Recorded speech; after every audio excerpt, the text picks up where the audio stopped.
Hello foodies, ఇవాళ egg curry చేస్తున్నానండి.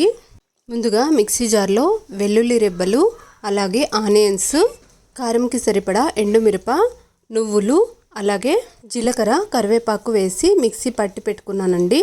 Stove మీద కడాయి పెట్టుకొని ఆయిల్ వేసుకొని ఆనియన్ ముక్కలు వేసి ఇలా మంచిగా ఫ్రై చేసుకుంటున్నాను.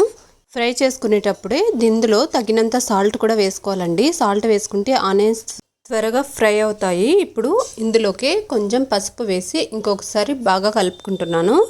ఇప్పుడు గ్రైండ్ చేసి పెట్టుకున్న మసాలాను కూడా వేసానండి. ఇప్పుడు కోడిగుడ్లు ఒక 5 తీసుకుని వాటిని ఉడకబెట్టుకున్నాను.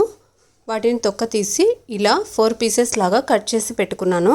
మసాలా వేసుకున్నాం కదా, దీనిని ఒకసారి బాగా కలుపుకొని కొంచెం వాటర్ వేసుకొని గ్రేవీ కోసం అంతే వేసుకొని ఇంకొకసారి బాగా కలిపి కాస్త ఉడకనిద్దామండి.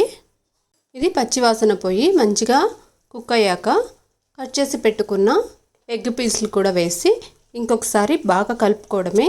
పూర్తి వీడియో కోసం కింద ఉన్న ప్లే బటన్ని క్లిక్ చేసి చూడండి. అలాగే రెసిపీ నచ్చితే మాత్రం లైక్ చేసి ఫ్రెండ్స్ అండ్ ఫ్యామిలీ మెంబర్స్కి షేర్ చేయండి.